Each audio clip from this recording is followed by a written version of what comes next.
Welcome to Be Money Strong in Minutes. I'm Brian Halverson, certified financial coach and your guide up the mountain. And I'm Lorianne.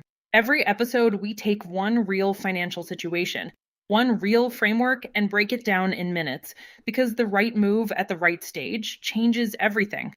Today, we're talking about how to know if you're really ready to start college savings. If you're in this situation or you know someone who is, this one's for you. Okay, so this is a big one because a lot of people feel like they're ready. They've been working so hard to get out of debt, and saving for their kids' future feels like the next logical step, the reward almost. It is, and that feeling it's completely valid. But there's a massive difference between feeling ready and being financially, structurally ready. And jumping the gun can actually set you back. I want to talk about a couple I worked with, Emma and Jared. They're the perfect example of this. Okay. So they became debt free, a huge milestone. And they came to a session, and Emma said something I hear all the time. She said, all of our goals are essentially done. We're there. So we just need to figure out where to go from here. And that feels like the finish line, right? You've crossed it. You've slain the debt dragon.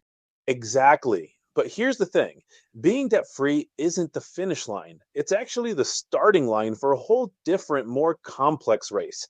Suddenly, you have all these priorities competing for the same dollars. For them, it was retirement investing, starting college savings for two kids, maybe a third on the way. They wanted to upgrade their townhouse because it was feeling cramped. Their car was getting too small. Oh, and they just got a $14,000 tax refund and had no idea what to do with it. It's an overwhelming place to be. Yeah, you go from having one single focused goal, get out of debt, to suddenly having five different goals all yelling for attention. So let's talk about why you can't really tackle college savings when you're still in those earlier stages. Right. In stage one, which is crisis mode, or stage two, survival mode, you just can't meaningfully save for college. And the reason is pure math. Let's say you have credit card debt at, 22% interest. Which is pretty common, unfortunately. Vary. So any dollar you put into a 529 plan for college, hoping for, say, an 8% market return, is a dollar that could have paid down that 22% debt. You're effectively choosing an 8% gain over preventing a 22% loss. It's a losing game every time. Paying off that high interest debt is the best investment you can make. It's a guaranteed 22% return. A guaranteed return. You won't find that anywhere else. Ever. And the same logic applies to building your emergency fund. If you don't have that safety net of 3 to 6 months of essential expenses, the first time the car breaks down or the air conditioner dies, you're right back to swiping a credit card. You're back in debt. The foundation isn't stable. Okay, so that's what makes stage four, growth mode, so different. The foundation is set. So, what is the actual diagnostic checklist? How do you know for sure that you're in stage four and ready for this new multi goal phase? This is the most important part. And if you're listening, grab a pen or just do a mental check.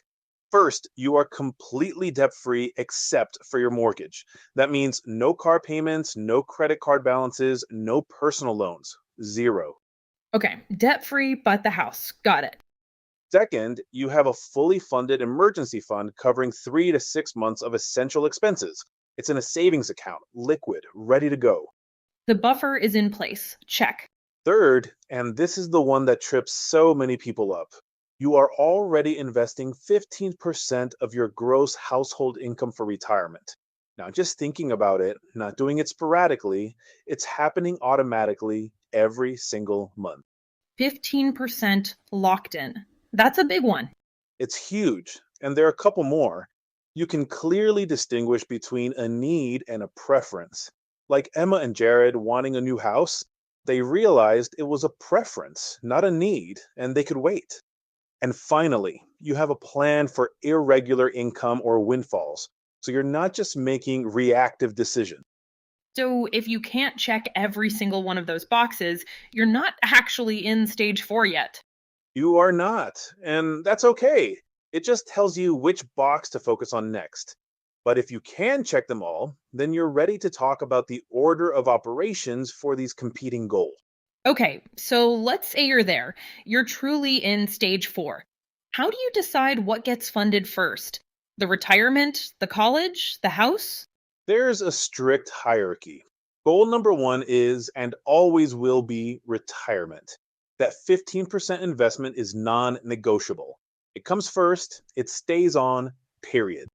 Right, the old airline safety speech. Put your own oxygen mask on first before helping others. It's the perfect analogy. You can get loans for college, you cannot get loans for retirement. Securing your own financial independence is the greatest gift you can give your kids. So, after and only after that 15% for retirement is locked in, then you can start allocating money to college savings. You figure out what's sustainable and you start funding. And what about the other things, like the housing upgrade or the new car? Those come last. Those are preferences, and they get evaluated against reality. For Emma and Jared, taking on a new mortgage that would more than double their payment didn't make sense, especially with current interest rates. So the bigger house became a not yet. And that clarity, that order, it relieves so much stress. You're not being pulled in five directions anymore. You have a clear sequential plan. That's a wrap on this one. If today's episode hit home, if you heard yourself in Emma and Jared's story, or in any part of this conversation, the best next step is free.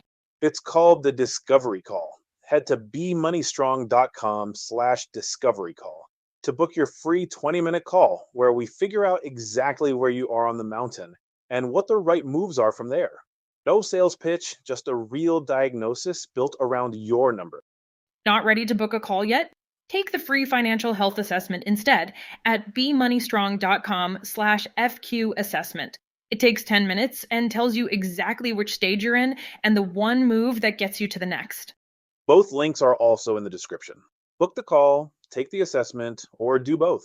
Just take the first step. I'm Brian Howard. And I'm Lorianne. We'll see you on the mountain.